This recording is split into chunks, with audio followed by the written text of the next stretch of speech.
Assalamualaikum warahmatullahi wabarakatuh. Nah, anak-anak, ini kita pertemuan hari ini ya, bahas tentang topik yang kemarin ini, katalis. Yaitu katalis di sini dia fungsinya satu zat yang bisa mempercepat reaksi, tetapi di akhir reaksi dia diperoleh kembali. Jadi dia ikut bereaksi, tetapi di akhir nanti terbentuk kembali. Fungsi katalis itu menurunkan energi aktivasi, ya. Karena jadi kalau energi aktivasinya turun kan, nah ini contohnya nih. Yang kiri tanpa katalis, ya keadaan dengan katalis. Nah, ini dengan katalis dia energi aktivasinya hanya segini ya. Ini mungkin mendekati separuhnya gitu. Kemudian ketika energi aktivasinya turun, dia akan lebih mudah tercapai. Nah, dia lajunya akan semakin cepat. Jenis-jenis katalis, ada katalis homogen, artinya dia apa? Bercampur secara homogen dengan pereaksinya. Nah, di sini. Contohnya apabila katalisnya gas, pereaksinya juga gas. Ini gas, di sini gas. Nah, kemudian ada aqueous, liquid. Nah, di sini dia bentuknya aqueous. Ada mirip dengan homogen dengan si reaktannya ini. Katalis hidrogen, di sini dia tidak dapat bercampur secara homogen dengan pereaksinya karena wujudnya yang berbeda. Contohnya katalisnya padat, pereaksinya gas. Di sini pereaksinya gas. Nah, ini katalisnya solid ya di sini ya, solid.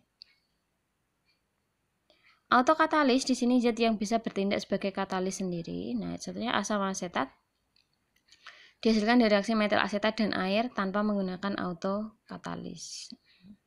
Oh, maaf.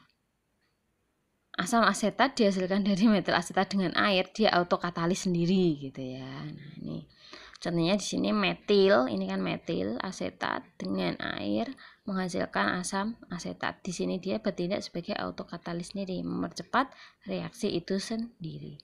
Biokatalis di sini dia bekerja pada proses metabolisme, contohnya enzim di sini. Contohnya sini hidrolase, mempercepat pemecahan bahan makanan melalui reaksi hidrolisis. Ada lipase itu pemecah lipid seperti itu. Dan lainnya ya, kalian mungkin di kimia organik nanti sudah dijelaskan. Inhibitor di sini memperlambat atau menghambat ya, memperlambat atau menghentikan reaksi. Contohnya I2, iodin atau karbon monoksida, inhibitor bagi reaksi ini. H2 plus O2 menghasilkan H2O. Nah, racun katalis di sini.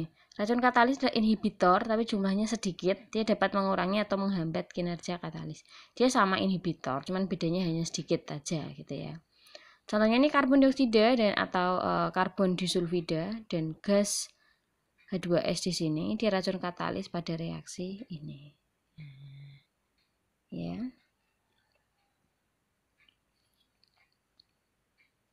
Hubungan katalis dengan energi aktivasi di sini tadi sudah dijelaskan. Katalis adalah menurunkan energi aktivasi dengan cara mengubah mekanisme reaksi.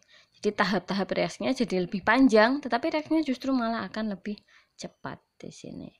Nah, contohnya ini O2 ditambah SO2, dia menghasilkan SO3, awalnya energi aktivasinya tinggi.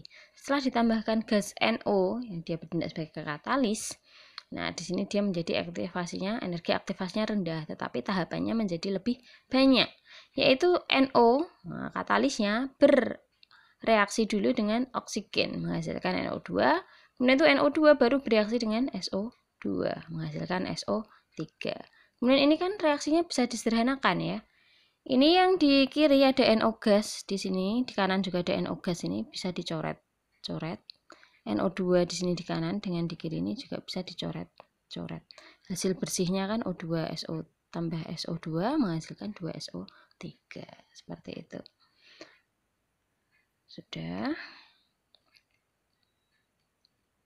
Peran katalis dalam tubuh. Nah, tadi ya yang biokatalis dia enzim sebagai enzim pencernaan, enzim papain contohnya untuk melunakkan daging, pembuatan amonia, pembuatan asam sulfat baik dengan proses kontak maupun bilik timbal dan lainnya.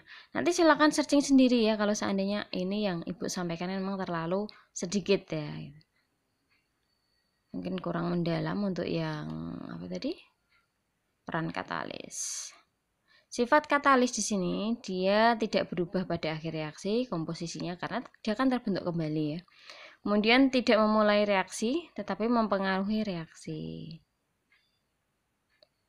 tidak memulai reaksi, contohnya ketika dulu kita mereaksikan peroksida dengan asam natrium kalium ptalat kemarin dulu tuh kelas 1 ya. Dia kan di situ reaksinya katalisnya ditambahkan setelah terjadi reaksinya, tapi dia tidak memulai reaksi gitu. Karena reaksi kan hanya reaksi mulainya itu ketika sudah ada reaktan gitu ya. Reaktan sudah bereaksi dulu. Jadi kalau cuma satu reaktan dengan katalis saja, otomatis kan tidak mungkin reaksi. Jadi dia tidak memulai reaksi ya.